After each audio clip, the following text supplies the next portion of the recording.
할렐루야. 예수 그리스도 이름으로 하나님 말씀 증거하겠습니다.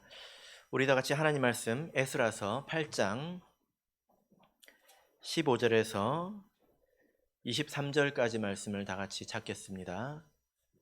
하나님 말씀 에스라 8장 15절에서 23절까지의 말씀을 저와 여러분이 한 절씩 교독하도록 하겠습니다. 에스라 8장 15절. 내가 무리를 아하와로 흐르는 강가에 모으고 거기서 3일 동안 장막에 유하며 백성과 제사장들을 살핀즉 그 중에 레위 자손이 하나도 없는지라.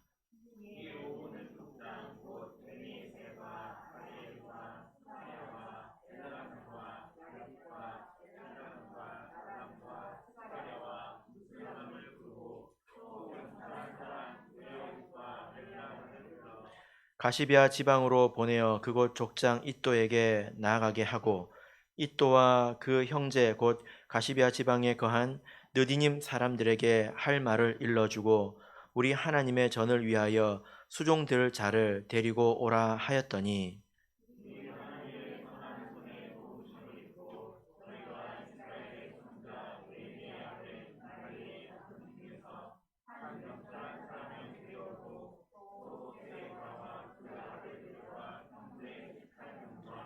하사비아와 무라리 자손 중 여사야와 그 형제와 저의 아들들 20명을 데려오고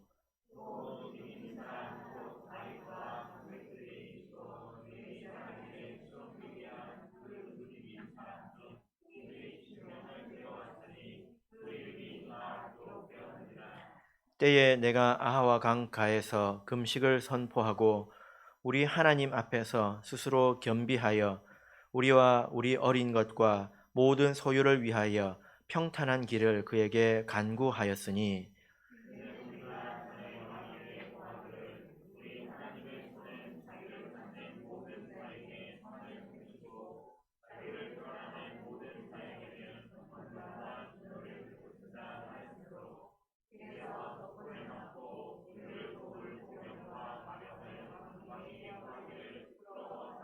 같이 읽겠습니다. 그러므로 우리가 이를 위하여 금식하며 우리 하나님께 간구하였더니 그 응낙하심을 입었느니라. 아멘. 네, 오늘 이 시간은 하나님의 선한 손의 도우심이라는 제목으로 하나님 말씀을 증거하겠습니다. 제가 살아가면서 점점 더 강하게 또 진하게 느끼는 것은 우리 인생에는 하나님의 도우심이 필요하다. 하나님께서 도와주시는 그 힘이 절대적으로 필요하다라는 것입니다.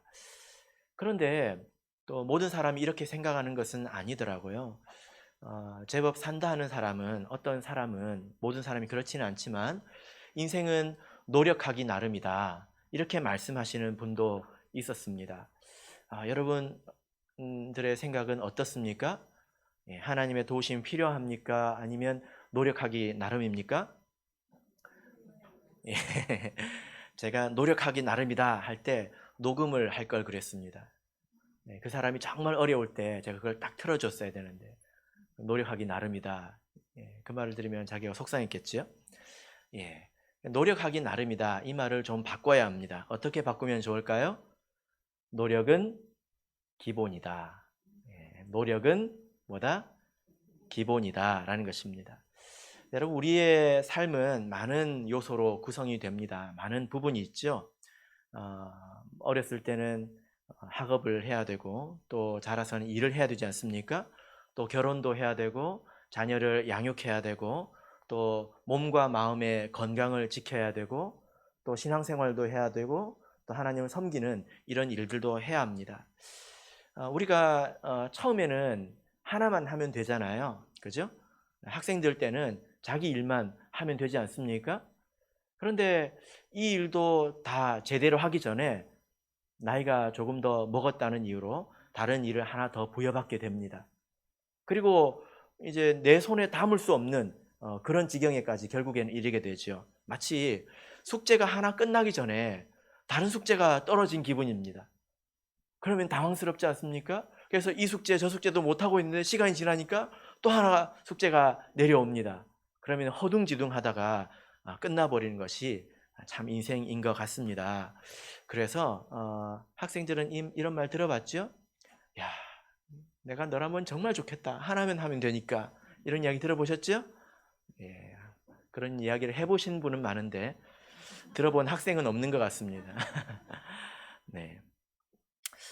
그런데 방금 말씀드린 이런 우리 인생의 여러 가지 부분들, 이런 것들 중에서 하나도 덜 중요한 것이 없습니다. 안 중요한 것이 없다는 거예요. 다 중요하다는 것입니다.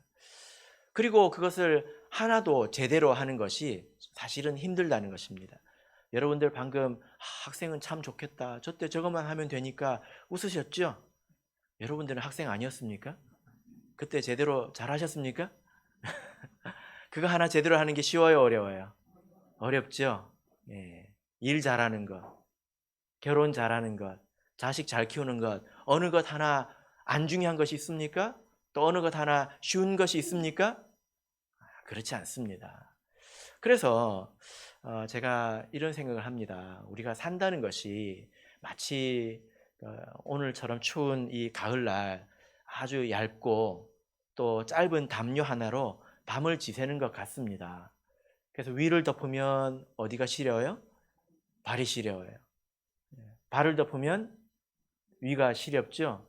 그랬더니 우리 집에 어떤 아이가 웅크리고 자면 된대요. 예, 그래서 제가 할 말을 잃었습니다. 예, 너도 살아봐라. 되나? 그렇게 말하고 싶었습니다. 그런데 이것이 그렇다고 두꺼운 것도 아니에요. 예, 시원찮습니다. 우리 인생이 그렇지 않습니까? 그래서 우리가 나름대로 분주하게 또 열심히 노력하면서 살아가지만 우리 인생에는 하나님의 도우심이 필요하다. 이것이 정직한 고백이 아닐까요? 자, 전도서 9장 1절을 보겠습니다. 전도서 9장 1절.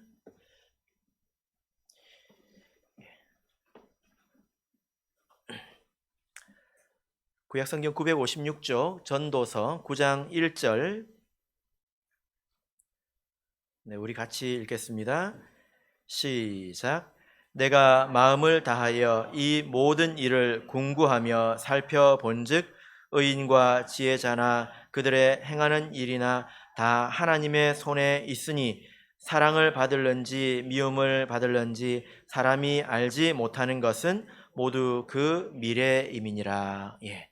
자, 여기 지혜자가 또 이 전도자가 인생을 다 살펴보고 여러 가지를 생각해보고 깨달은 것이 있는데 그 사람들이 행하는 일들이 다 하나님의 손 아래에 있다는 것입니다. 노력은 기본이고 노력하는 사람들 가운데서 정말 잘 되느냐 안 되느냐는 하나님께서 그 사람을 쓰다듬어 주시느냐 아니면 하나님의 손이 그를 외면하느냐 여기에 달려 있다는 거예요. 그래서 세상에서도 이런 말을 하지 않습니까? 운칠기삼. 학생들 운칠기삼 이런 말 들어봤습니까? 예? 들어보셨습니까? 예. 이게 무슨 말이죠?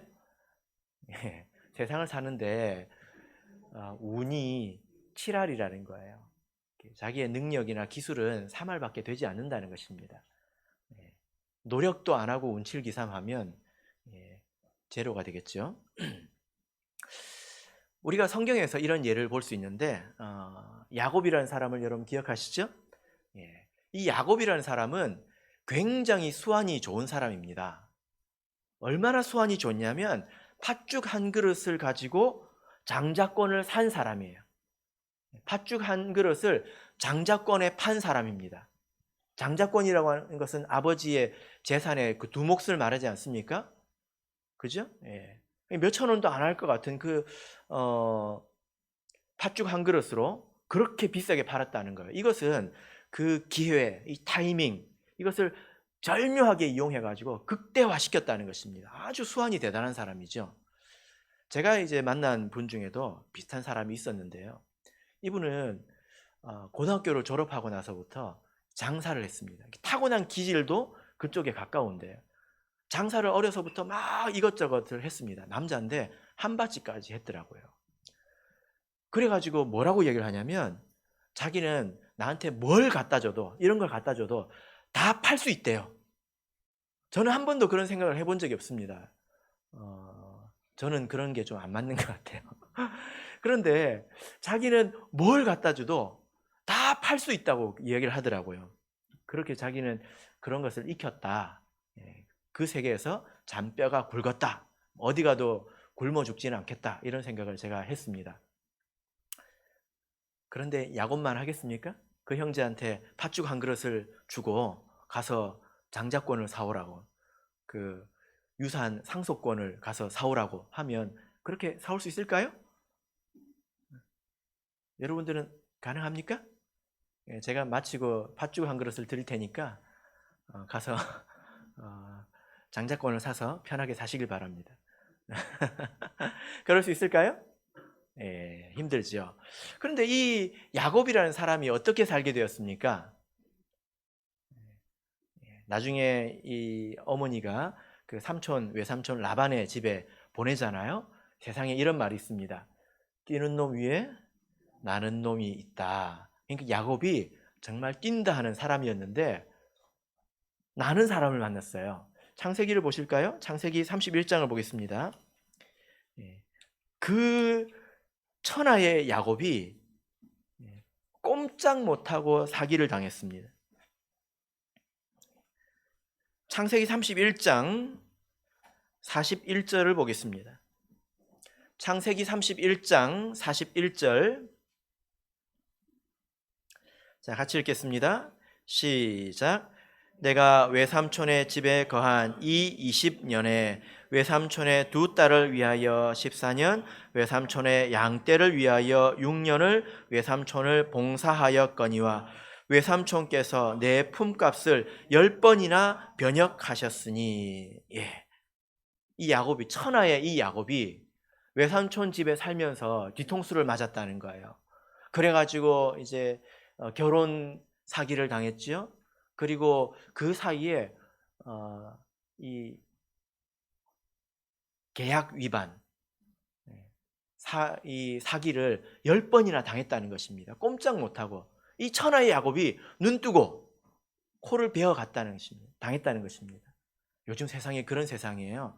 제가 최근에 어떤 분이 보이스피싱을 당한 이야기를 들었는데 제가 쭉 들어보니까 진짜 기가 막힙니다. 진짜 기가 막혀요. 그런데 그 담당하는 그 경찰이 있지 않습니까? 뭐라고 와서 이야기를 하냐면 서울의 사이버 범죄 수사대에서 보이스피싱을 담당하는 그 경찰 책임자가 있대요. 그 사람이 보이스피싱을 당했는데 안 믿는데요. 지금도 안 믿고 있대요. 그러니까 뛰는 놈 위에 뭐가 있습니까? 나는 놈 있고 나는 놈 위에 붙어가는 사람이 있대요. 야곱이 지금 이랬다는 겁니다. 그러니까 아무리 자기가 뛰고 난다 하더라도 하나님께서 그 사람 옆에 이 라반 같은 사람을 딱 두시면요, 인생이 달라집니다. 완전히 달라집니다. 사람이 자기가 하기 나름이다, 노력하기 나름이다, 그렇지 않아요.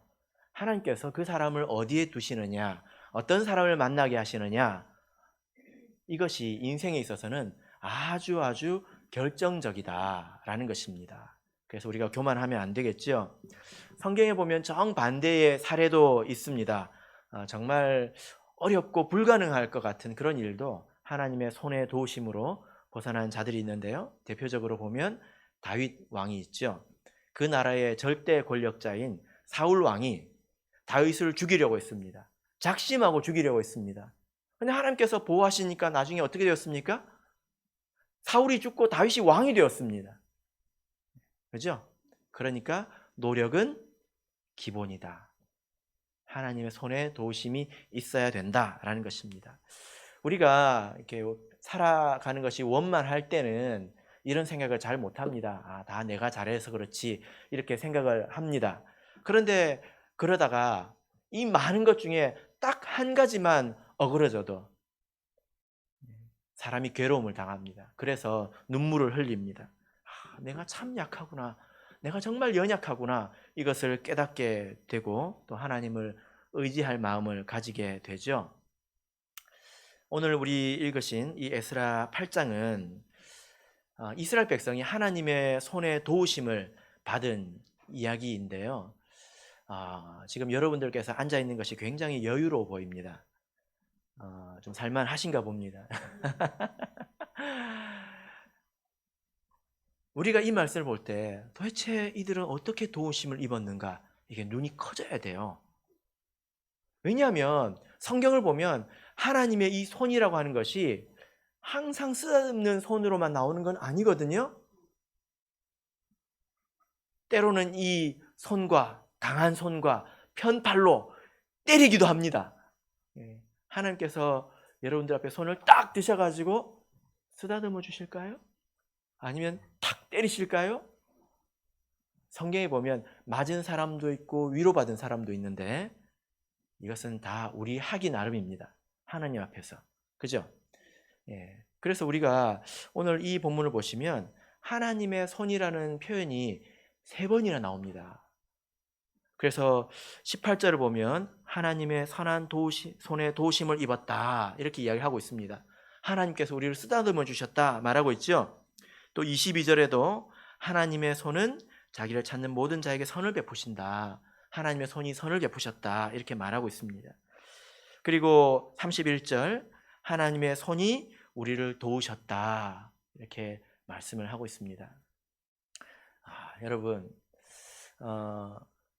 우리 학생들도 마찬가지인데요. 여러분들이 아무리 하나님을 떠나서 열심히 공부해도 시험 치는 날에 하나님이 여러분 뱃속에 바이러스 하나만 넣어두시면요, 끝납니다. 그런 사람이 있죠.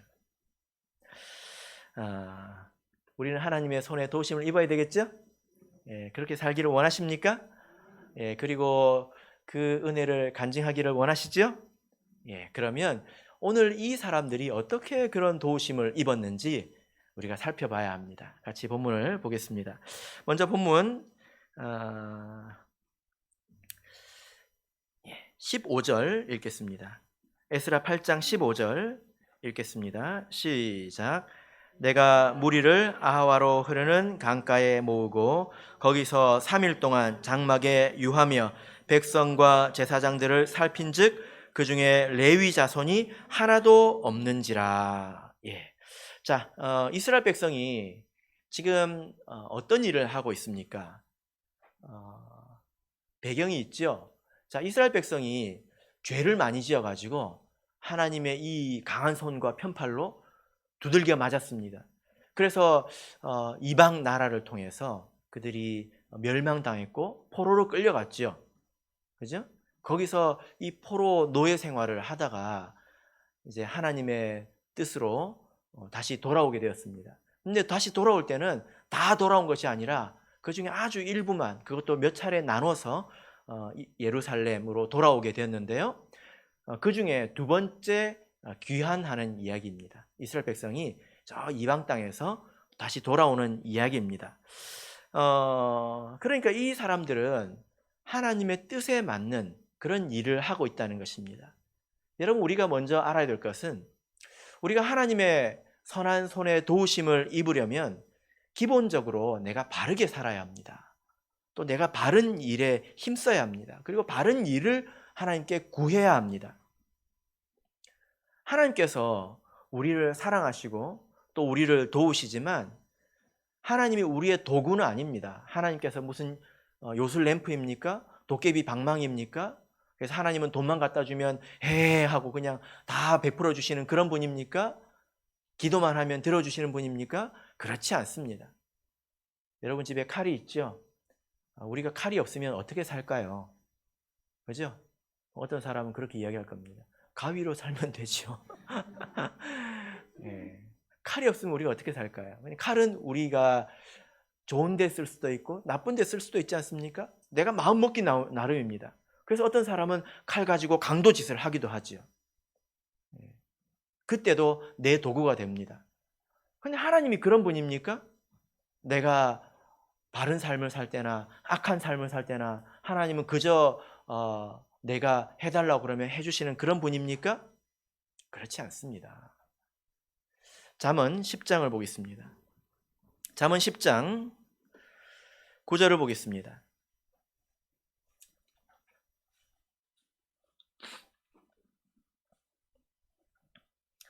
잠언 10장 9절 같이 읽겠습니다. 시작. 바른 길로 행하는 자는 걸음이 평안하려니와 굽은 길로 행하는 자는 드러나리라. 자, 여기서 하나님께서 바른 길로 행하는 사람에게 은혜를 주셔서 평안한 길을 걷게 하신다고 말씀하고 있습니다. 그런데 이렇게 생각하는 사람이 있어요. 하나님께서는 나같이 미약하고 또 보잘것없는 사람은 돌아보시지 않는다. 내가 기도해도 안 들어주신다. 이렇게 생각하는 경우도 있습니다. 그런데 여러분, 그렇게 생각하면 큰일 납니다. 한번 여러분이 생각해 보십시오. 여러분에게 자녀가 2명 있는데 하나는 강하고 하나는 약합니다. 그럼 누굴 돌봐주시겠습니까? 약한 자 아닙니까? 그죠? 네. 하나님께서 약한 자를, 미약하고 연약한 자를 돌아보시겠습니까? 안 돌아보시겠습니까? 당연히 돌아보시죠. 당연한 것입니다. 그런데 왜 돌아보신다고 못 느낍니까? 내가 하나님 뜻에 바르게 살지 않으니까 그런 거예요. 그리고 내가 하나님 뜻에 바른 것을 구하지 않기 때문에 그런 것입니다. 도리어 그것을 얻었을 때는 나에게 해가 되기 때문에 그렇습니다. 그래서 야고보서 4장 3절을 보면 구하여도 받지 못함은 정욕으로 쓰려고 잘못 구함이라 이렇게 말씀하고 있습니다. 여러분께서도 자식이 달라 하는 거 다 안 주시죠? 자식이 달라면 다 주십니까? 어이구 그래 하고 다 주십니까? 그 부모는 자식을 미워하는 부모입니다. 절대 그러면 안 되죠. 그죠? 근데 내가 바른 삶을 살고 있는가, 내가 바른 것을 하나님께 구하고 있는가는 생각해 보지 않고 다 그냥 하나님께 책임을 전가하는 겁니다. 하나님은 나같이 미약한 사람 안 돌아봐. 하나님은 저렇게 근사하고 돈 있고 훌륭한 사람만 챙기셔. 이것은 하나님을 욕하는 것 아닙니까? 하나님 그런 분 아니에요. 그래서 우리가 하나님의 이 선한 손에 도우심을 얻으려면 내가 지금 바르게 살고 있나? 정직하게 살고 있나? 또 내가 바른 것을 구하고 있나? 이것을 돌아봐야 합니다. 우리 성도님들께서는 지금 바른 길을 걷고 계십니까? 어떻게 바른 길로 살고 계십니까? 잠언 12장 15절을 보겠습니다. 잠언 12장 15절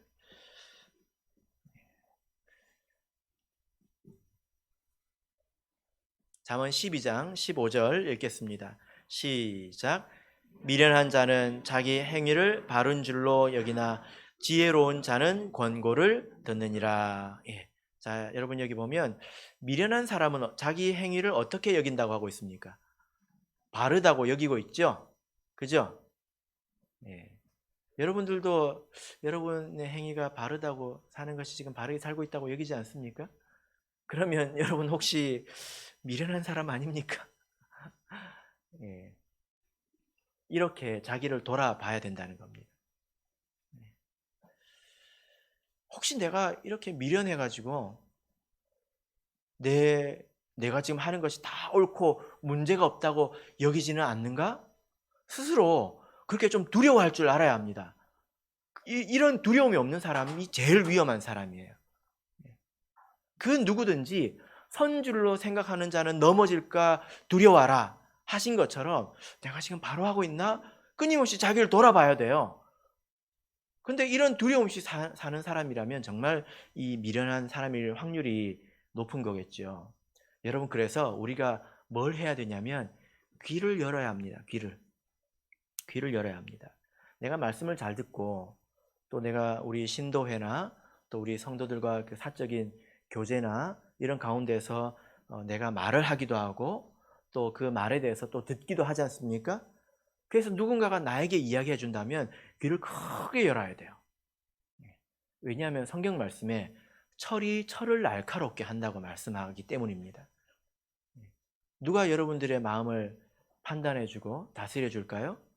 드러나게 할까요? 바로 여러분들 옆에 있는 사람입니다. 여러분들도 옆에 있는 누군가에게 권면을 할 때 아주 어렵게 하겠지요. 그리고 아주 뱅글뱅글 돌려 이야기할 것입니다. 근데 그것이 나에게 귀에 와서 닿았다고 하는 것은 내가 들어야 된다는 거예요. 아시겠죠? 그래서 자기 스스로를 위해서 귀를 크게 여십시오. 그래야 여러분이 안전합니다. 설교를 듣는다고 다 될 것 같죠? 안 그래요. 설교도 듣고 싶은 것만 듣고 내 마음에 맞는 것만 들으면 내가 뭐가 된다고 했습니까? 괴물 된다고 했죠. 그죠? 나한테 이 긁어내야 될 부분은 가만히 두고 내가 좋아하는 것만 덕지덕지 붙이면 내가 뭐가 되겠습니까? 괴물처럼 변하지 않겠습니까? 그래서 우리가 이 말씀을 깊이 생각해야 된다는 것입니다. 내가 지금 하나님의 도움을 입을 만한 그런 삶을 살고 있는가? 내 삶은 생각지도 않은 채 하나님의 도우심만 바라고 있는 것은 아닌가 생각해야 된다는 것입니다. 자, 다시 본문으로 돌아가겠습니다. 자, 이제 18절부터 20절을 읽겠습니다. 18절에서 20절 같이 읽겠습니다. 시작. 우리 하나님의 선한 손의 도우심을 입고 저희가 이스라엘의 손자 레위의 아들 말리의 자손 중에서 한 명철한 사람을 데려오고 또 세레바와 그 아들들과 형제 18명과 하사비아와 무라리 자손 중 여사야와 그 형제와 저희 아들들 20명을 데려오고 또 느디님 사람 곧 다윗과 방백들이 주어 레위 사람에게 수종들게 한 느디님 사람 중 220명을 데려왔으니 그 이름이 다 기록되었느니라. 예. 자, 여러분 여기 보니까 뭐 이상한 이름들이 막 나오죠. 예, 당황하지 마시고 제가 설명해 드리는 말씀을 잘 들어보시길 바랍니다. 지금 이 포로 생활을 하다가 예루살렘으로 복귀를 하려고 하고 있습니다. 그런데 여정이 언제부터 언제까지냐면요, 7장 9절을 보실까요? 7장 9절 보시면 정월 초하루에 바벨론에서 길을 떠났고 하나님의 선한 손의 도우심을 입어 5월 초하루에 예루살렘에 이르니라. 그러니까 떠나서 도착하는 날이 이렇다는 것입니다. 1월 1일에 떠나서 5월 1일에 도착했다는 것입니다. 자, 그러면 몇 개월이 걸렸습니까? 4개월. 아주 산수에 탁월하신 성도님들이시네요. 자, 그런데 8장 31절을 보실까요? 8장 31절을 보시면 정월 12일에 우리가 아하와 강을 떠나. 근데 여기 보면 실제로 떠난 날짜는 언제입니까? 정월 12일. 그러니까 1월 1일에 떠났다고 했는데 12일간 이제 집만 꾸려놓고 떠나지 못한 것을 우리가 알 수 있는데, 자, 그 사연이 있습니다. 자, 15절을 보시면 내가 무리를 아하와로 흐르는 강가에 모으고 3일 동안 장막에 유하며 백성과 제사장들을 살핀즉, 그러니까 백성들을 자 이제 돌아가자 해가지고 큰 이제 캐리어에다가 짐을 꾸려가지고 수레에 싣고 막 이렇게 해가지고 이 아와 강가 큰 그 공터에 모았습니다. 거기서 3일 동안 백성들을 조사를 했는데 그게 뭐냐? 이제 인구 조사를 했습니다. 몇 명이나 되냐, 또 가족들은 어떻게 되냐, 이걸 다 조사를 했어요. 그 조사한 명단이 1절부터 14절입니다. 쓱 보시면 돌아가는 인구가 총 1773명인데요. 다 더해보면 이것은 남자, 가장의 숫자만 세었습니다.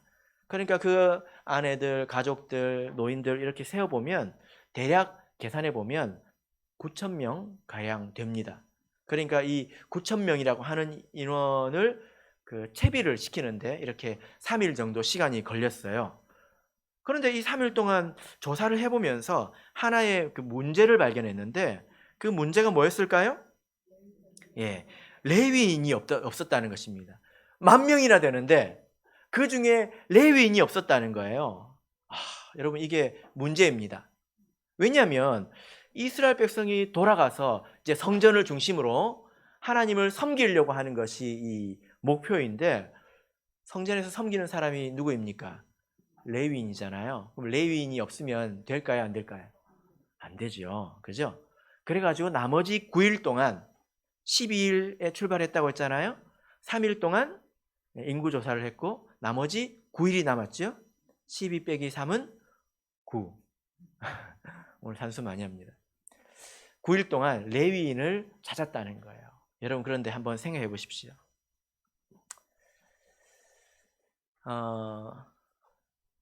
이민을 가는 게 쉽습니까? 어렵습니까? 예. 제가 여러분들한테 이민 갑시다.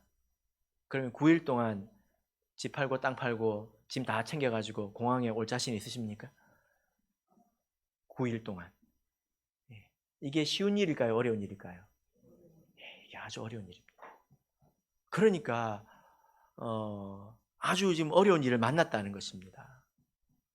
아무리 레위인이라 하더라도 평생 살던 그곳에서 수십 년 살았지 않습니까? 그곳에서 짐을 싸서 떠난다고 하는 것은 굉장히 어려운 일이에요. 그래서 그 일을 이제 하나님께 구했다는 것입니다. 그리고 그 일을 아주 열심히 했습니다. 그래서 16절부터 이 내용이 뭐냐면 그 레위인을 찾아서 수소문하고 찾아 헤매고 설득하고 이런 과정을 요약한 것이 이 내용입니다.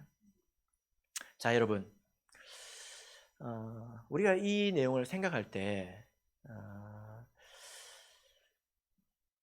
무엇을 깨달을 수 있을까요? 우리가 성경을 보면 우리 삶에서 중요한 게 무엇인지 우리가 다 알 수 있습니다. 살아가면서 중요한 거 딱딱딱딱 몇 개 짚을 수 있죠. 그죠? 예. 성경을 몰라도 살아보면 그걸 깨닫게 됩니다. 이게 참 깨닫게 되거든요. 아까 이제 말씀드렸지만 학생들 학업하는 거 중요합니까? 안 중요합니까? 그죠?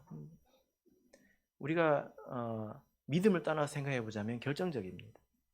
결혼 중요합니까? 안 중요합니까? 예. 그 다음에 자녀 중요하지요. 건강.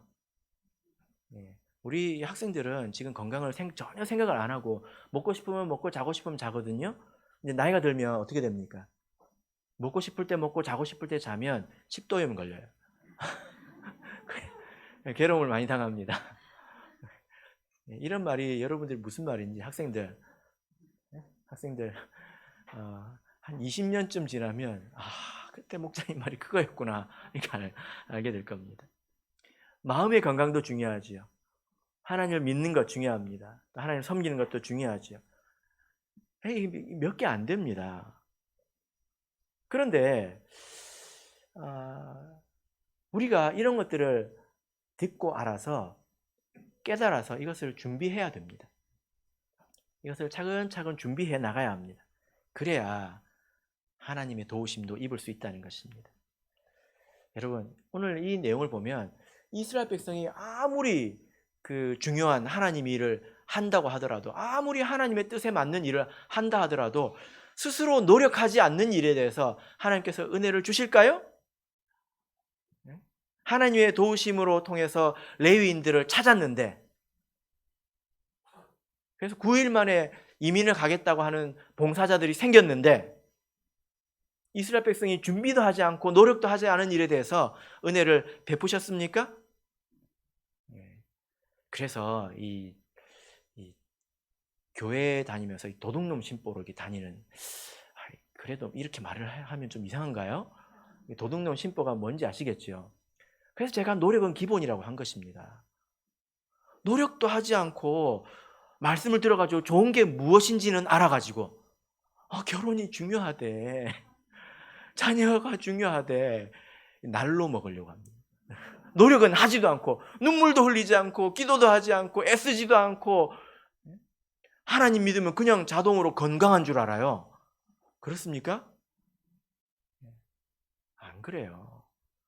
그런 것들을 자기가 다 알고 내 몸은 하나님께 드려진 몸이구나. 그래서 내가 내 스스로를 잘 관리해야 되겠다. 그래서 몸과 마음과 이 모든 것들, 내 삶의 이 모든 것들을 잘 관리하고 최선을 다해서 노력할 때 하나님께서 은혜를 주시는 것입니다. 왜냐면요, 우리가 아무리 열심히 노력해도 결국에는 벽을 만나거든요. 그죠?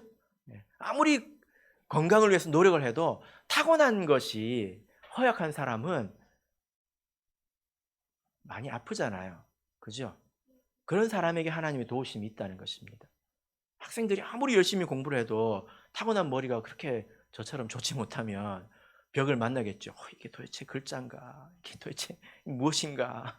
그런 생각이 들겠죠. 그러나 최선을 다하면 하나님께서 은혜를 주십니다. 게으르고 노력도 하지 않고 준비도 하지 않으면서 그냥 좋은 것만 알아가지고 도둑놈 심보로 날로 먹으려고 하면 안 됩니다. 안 됩니다. 헛된 꿈을 버리십시오. 성경을 보면 우리 하나님은 준비하시는 하나님입니다. 맞습니까? 그 하나님을 뭐라고 하죠? 여호와 이레. 여호와 이레. 근데 여호와 이레의 하나님이 언제 나타났습니까? 기억나십니까? 아브라함이 이삭을 번제로 드리려고 할 때 여호와 이레 하나님이 미리 준비하셨는데, 그때 여러분 아브라함에게 준비가 부족했습니까? 아브라함이 제사를 지내기에, 제사를 하나님께 드리기에 부족했습니까? 제사를 드리려면 뭐가 필요하죠? 불을 떼야 되니까 나무가 필요합니다. 나무 있었습니까? 없었습니까? 있었어요. 불 있었습니까? 없었습니까? 있었죠. 제물 있었죠. 제사를 지내기에 충분하잖아요. 아브라함도 준비를 했다는 것입니다. 그런데 나는 좋은 것을 누리기에, 좋은 가정을 가지고 또 좋은 일을 가지고 편안 가운데서 하나님을 섬기기에 열심히 노력하지 않으면서, 스스로 준비를 하지 않으면서 내가 나중에 평안한 가정에서 오손도손 가족과 함께 건강한 몸을 가지고 경제적으로 평안한 가운데서 하나님을 열심히 섬겨야지.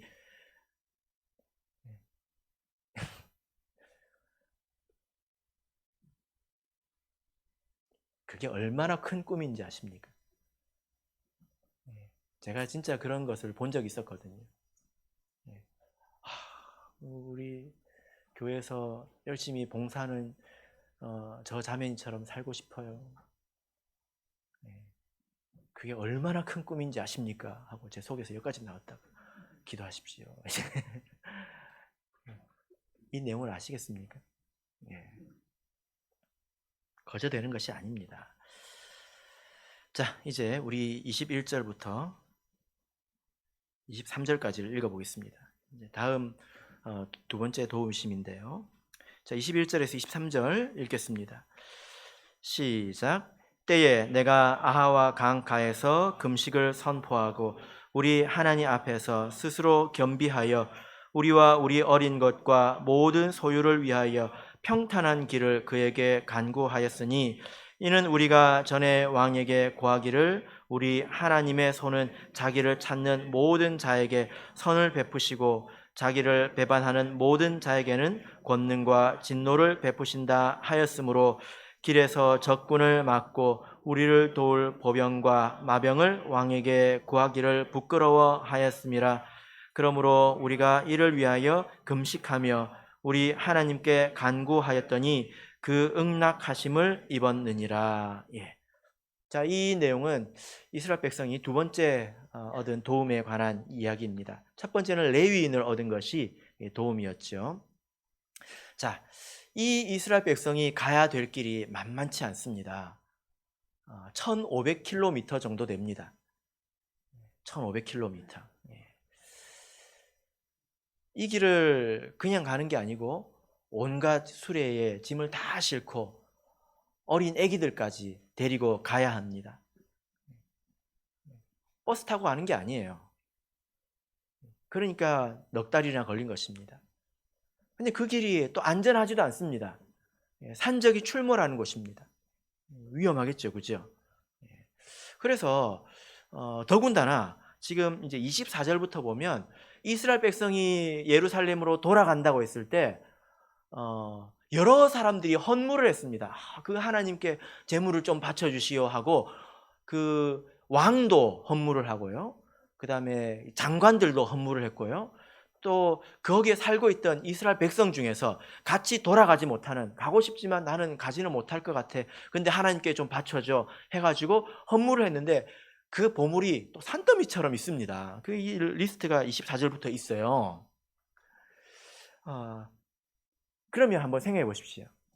이렇게 10,000명이나 되는 큰 인원이 이렇게 큰 보물을 들고 그 먼 길을 간다고 했을 때 그 소문이 쫙 퍼졌을 것입니다. 그러면 산적이 나올까요? 안 나올까요? 예. 이거는 예상입니까? 아니면은 이건 확실한 겁니까?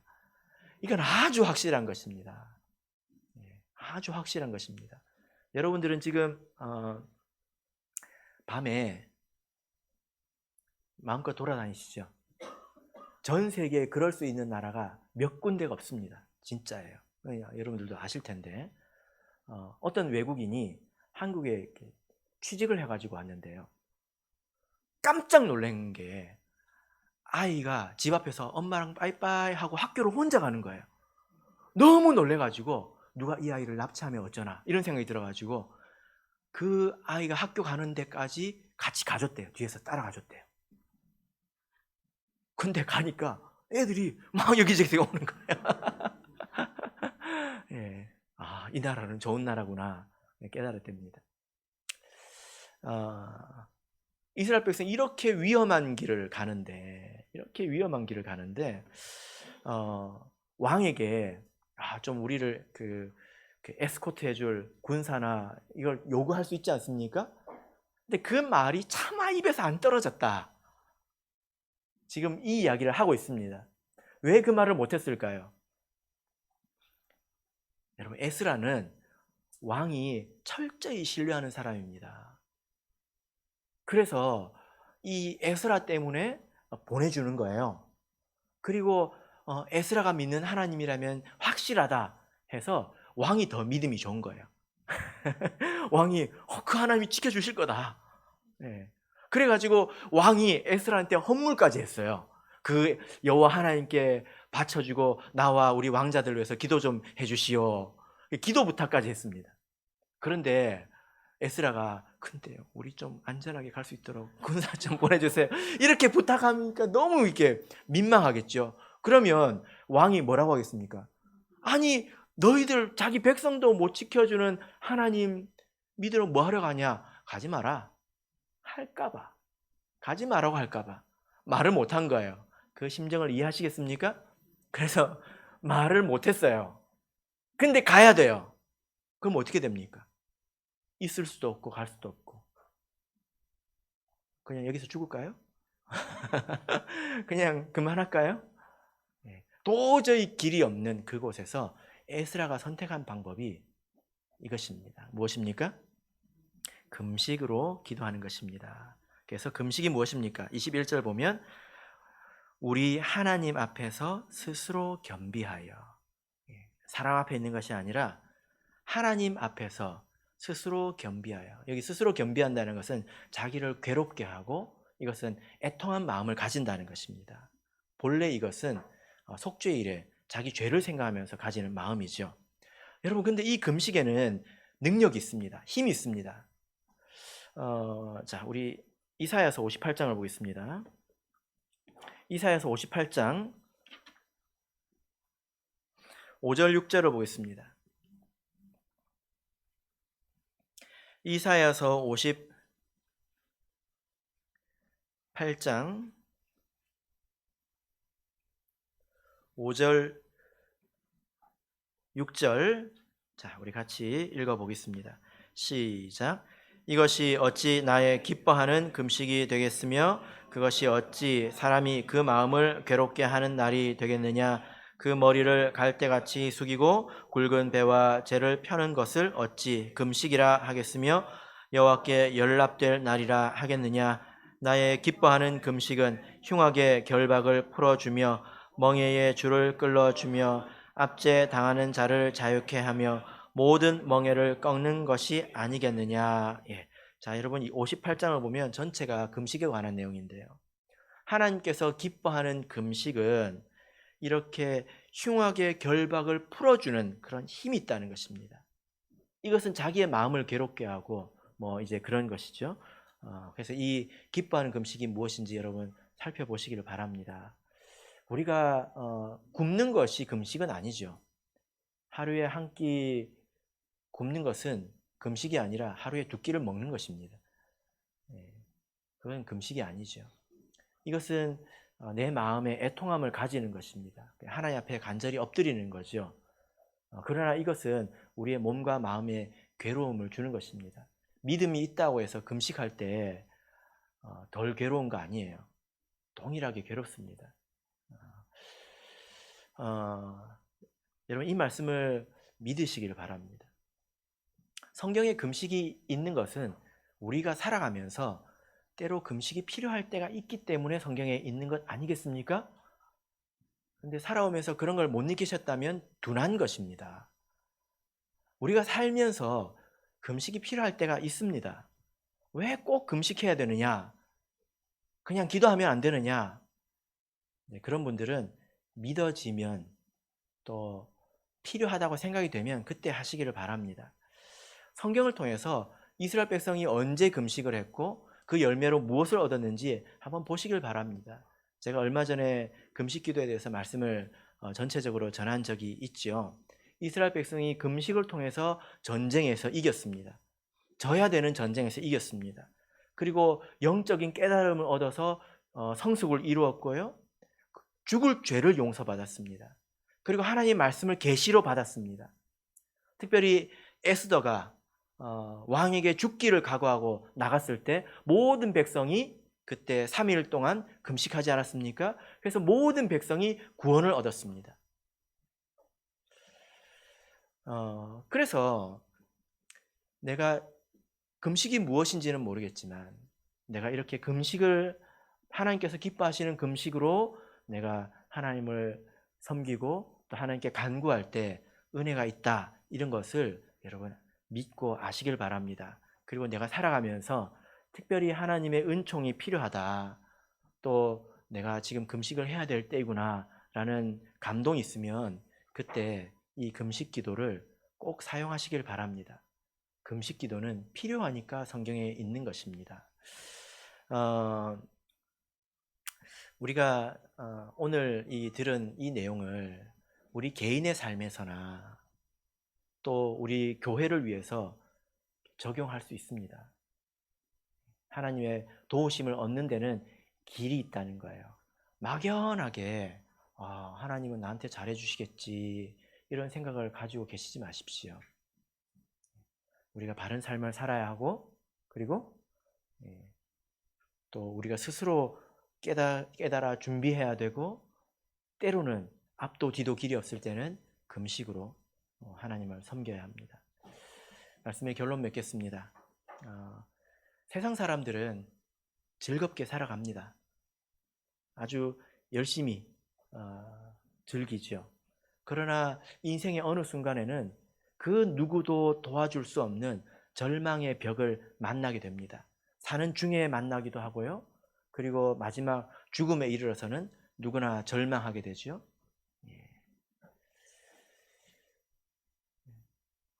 그래서 어떤 사람이, 중국에 이런 사람이 있었습니다. 어떤 대문호가 있었는데요.